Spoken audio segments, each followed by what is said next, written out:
What's up, guys, and welcome back to the Rails and Mass.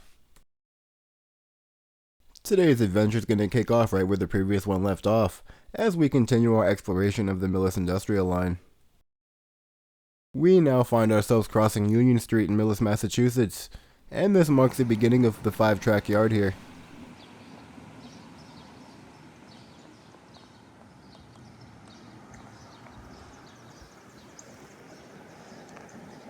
Now, one thing worth noting is that switch stand. It was replaced back in 2017, for reasons unknown. I took this photo of it when it was freshly painted and installed. At the time, I found it very unusual, because trains were not operating beyond the unloading area at Environmental Drive and Island Road.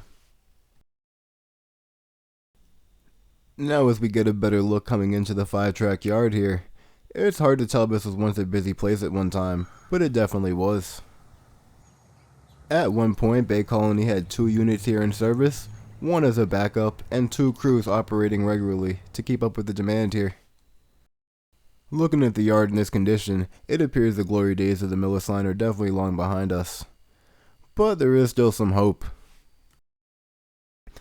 Bay Colony's biggest customer here was a company called Gaff. They specialize in roofing materials. Back in 1976, Ken Pratton took this wonderful photo showing us what the land used to look like here when things were in much better shape. That tower on the right is the only thing still standing today. This whole parcel of land is still zoned industrial, so we can hope that we'll get a rail customer in the future. But at least for this area, I doubt it will happen anytime soon. Further down the line, Gaff did have another warehouse where they stored materials, which was also rail served. That property actually just went back up for lease, so we can have hope that someone that wants direct rail access will want the property. As far as brush goes, the Union Street side of the property is definitely in better shape.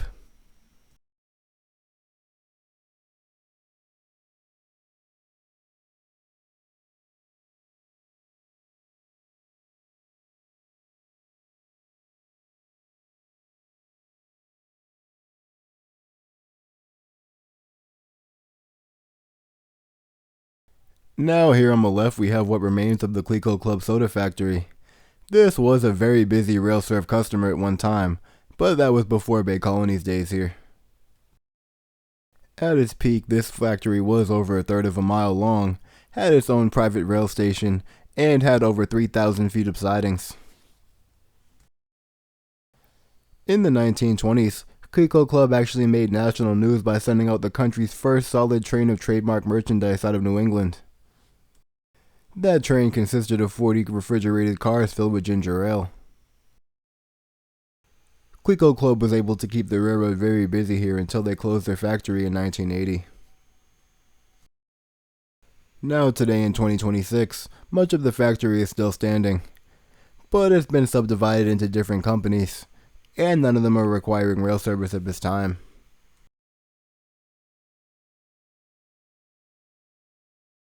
For many years, Bay Colony did store a boxcar on this track, but it was removed just before the line was sold to Mass Coastal.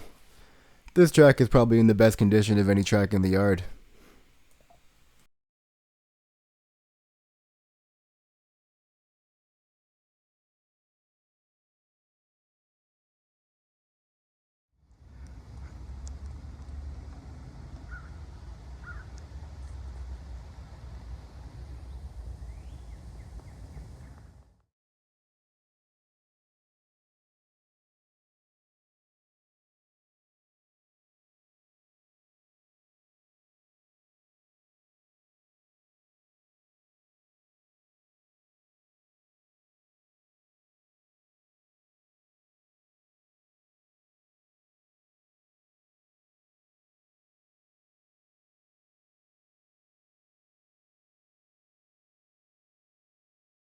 The Clico name still stands proud on the smokestack of the former factory, 45 years after they closed.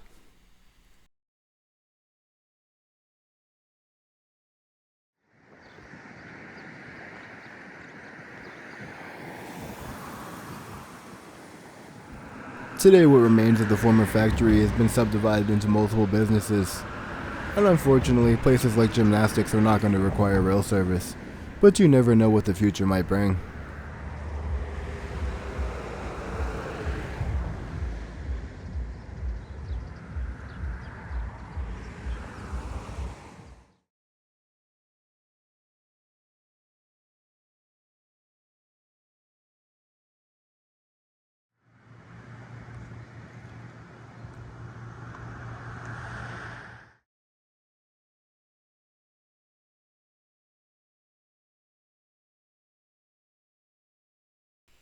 Even if we do not find a rail customer in the future, which I hope we do for this line, it'd be interesting to see if the Millis yard could just be used for car storage. Before Bay Colony went under, they were advertising the idea of car storage here in the Millis line, but it never actually happened. Time will tell if Mass Coastal will be able to do anything with this property, but we're all gonna hope for the best.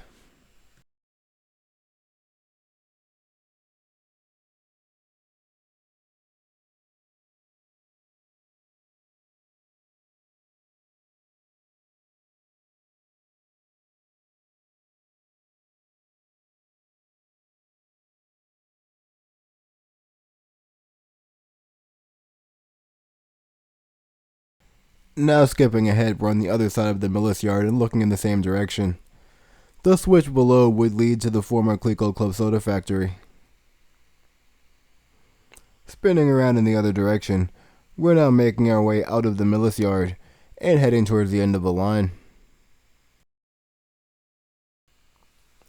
The vegetation is quickly taking back over, but the track is still fully intact underneath.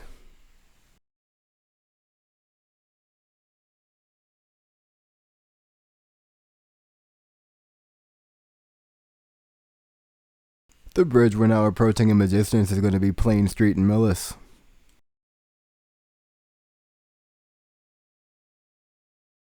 If I waited any longer to record this video, it probably would have had to become a revisit in the fall. Things are definitely filling in very quickly. To add a bit of perspective, here's a view from the top of the bridge looking back towards the Millis yard. Very hard to tell, but the track is still under there. Now continuing under Plain Street, we're approaching Exchange Street. This is going to be the site of a beautiful historic railroad station. And it looks like some more trees have come down since Mass Coastal has done the brush cutting. It's not going to be an uncommon theme as we make our way to the end of the line.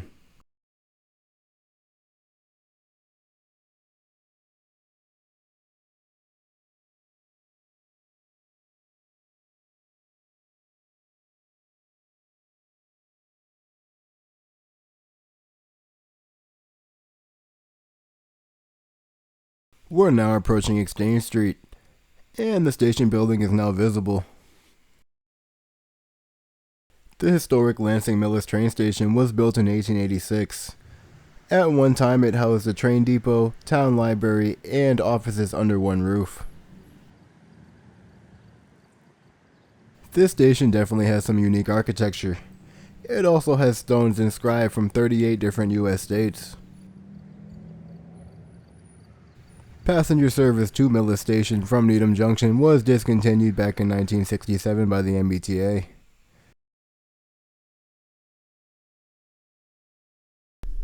This is definitely a beautiful station building, and hopefully one day service can be restored to this line.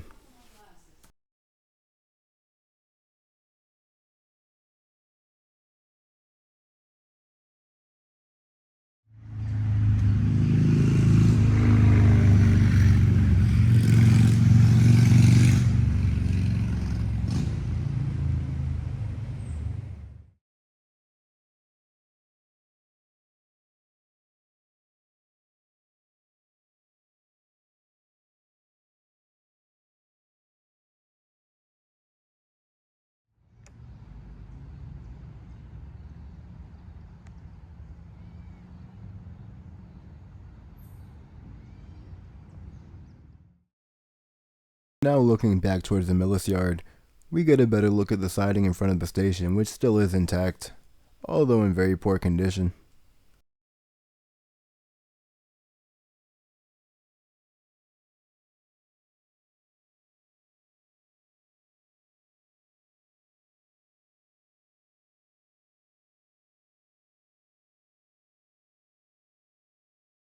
Now looking back in the other direction, we're here at the other side of the platform and we're going to continue making our way down towards the end of the line.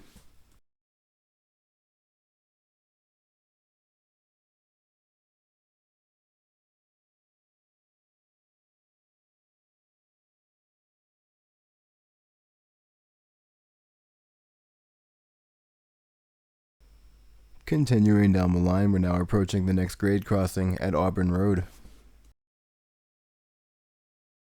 The brush doesn't seem to be quite as bad in this section. Still not great though.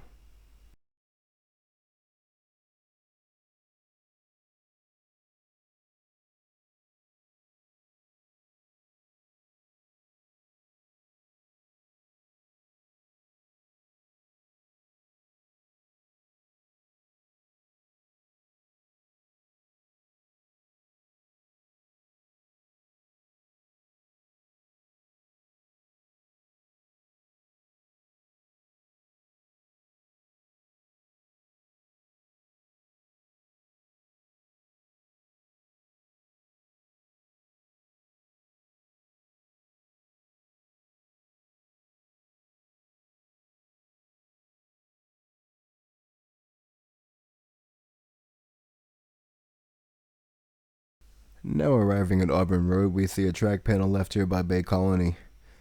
It appears at one time they were planning on replacing this crossing, but it never happened. Most likely due to the gas plant closing.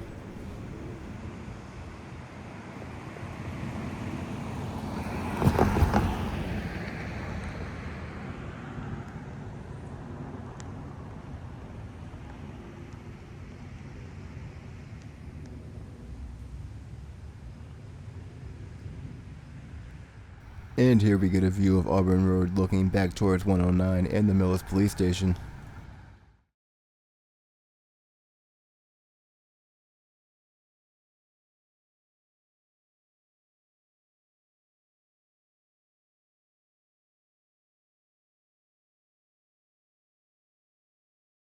Now continuing on our way, we only have a very short section of line left. We just have one more grade crossing left on this line. It's been quite the journey, but we finally just about reached the end.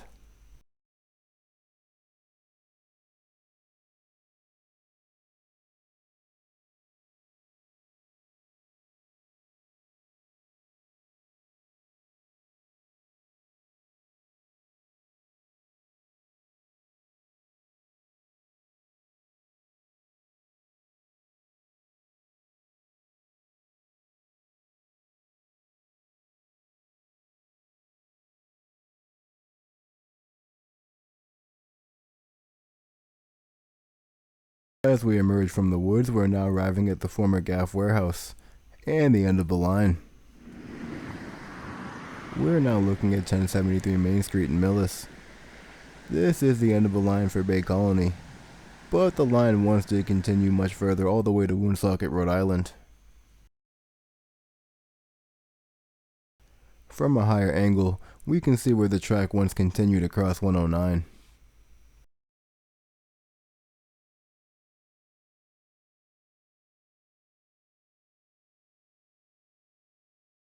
Coming back down to ground level, we're going to take a look at the end of track.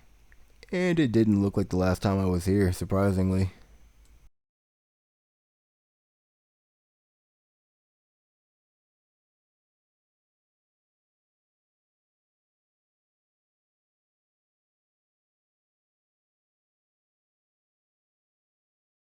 I'm not sure if it's a solar project or exactly what it is, but something's being constructed in the parking lot here. Most of the track is still intact though. Here the company did have two tracks, one of a loading dock and a siding, as well as a tail track coming out of that siding, but it looks like that tail track has been ripped up for whatever project's being constructed back here. The dirt trench in the middle is pretty much where the track would have been. If you look closely, you can still see some ties back there.